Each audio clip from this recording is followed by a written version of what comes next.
Hello, my name is Father Jacob Rouse, and I'm the pastor of Notre Dame Parish in Cresco, Iowa. For today's video, I would like to, on the feast day of Saint Thérèse of Lisieux, tell you about one of my best friends. Saint Thérèse of Lisieux is a French saint, and she's part of the team of my girls, my three best friend saints. They are called the three T's. Saint Thérèse of Lisieux teaches me humility. Saint Teresa of Calcutta teaches me to be more and more in love with Jesus every day. And then Saint Teresa de Avila is a Spanish saint, and her writings are the tops. Fantastic theological works. Therese is a doctor of the church, and so is Teresa of Avila. Rather than walk through her theology or teach you about it, I'd rather tell you about it. In the spirit of Therese being the little flower and of the child Jesus, and in her little way of humility, I would like to read you a children's book. This is called The Little Flower, a parable of Saint Therese of Lisieux, written by Becky Arganbright and illustrated by Tracy Arvidsson. Once upon a time, there was a little girl named Thérèse Martin who lived in Lisieux, France. Thérèse loved Jesus very much. She loved him not just a little bit, but with all her heart. Loving God made Thérèse happy. However, Thérèse was very young. She knew that because she was little, she could not do big things for Jesus. She could not travel to far-off lands to tell people about Jesus. She could not serve the poor like the great saints.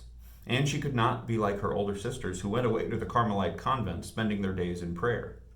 Thérèse wanted to do great things for Jesus too, but how could someone little do great things?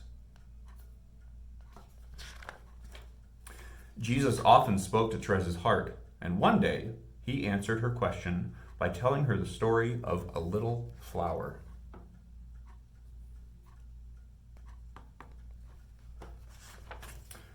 There once was a garden full of many flowers.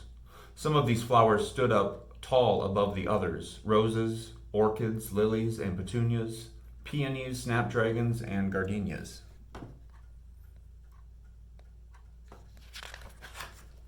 Everyone who passed by the garden stopped to admire their bright colors and fragrant smells. The gardener was pleased that the flowers made people happy. He was glad to share their beautiful colors and fragrances with anyone who wanted to enjoy them.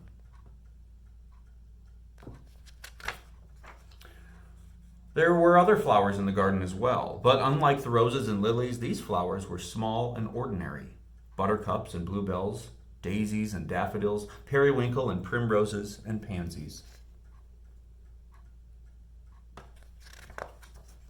These flowers were so small and ordinary, people often passed by without even noticing them.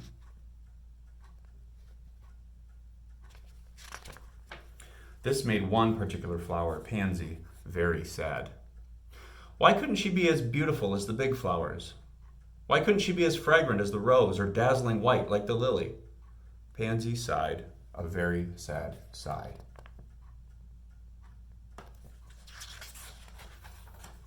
When the gardener saw how sad Pansy was, he knelt down beside her. "Why are you so sad, my little Pansy?" he asked. "Oh, master," cried Pansy, "everyone comes into the garden to admire the big flowers, but little flowers like me are too small and ordinary. What good are little flowers if no one notices us?" The gardener smiled. "It is true that the world notices the big flowers. That is why I planted them, so their splendor might draw people to the garden." The gardener gently lifted a petal of Pansy's sad face. "But, little Pansy, it is not true that no one notices you. When I kneel to till the soil, what do you think I see?" "What?" the little flower asked. The gardener leaned very close to Pansy and whispered, "I see you. When I sit in my garden and curl my toes in the warmth of the soil, I see all my little flowers scattered upon the earth in bright and cheerful colors. It is the beauty of my small and simple flowers that makes me smile. And someday, my little flower, those who rest in my garden will notice you too."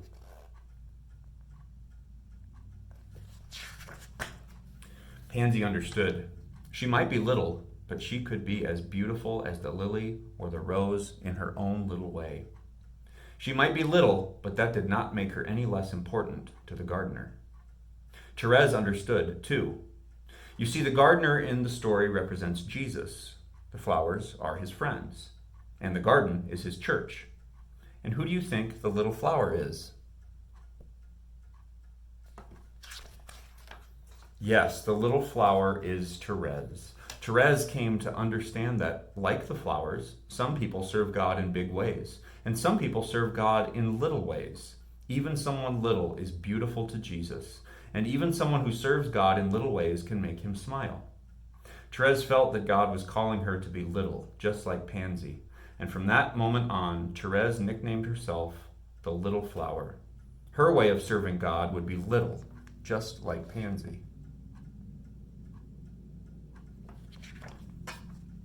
But her little way would be done with great love.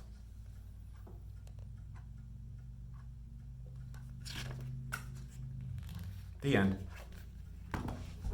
See you this weekend.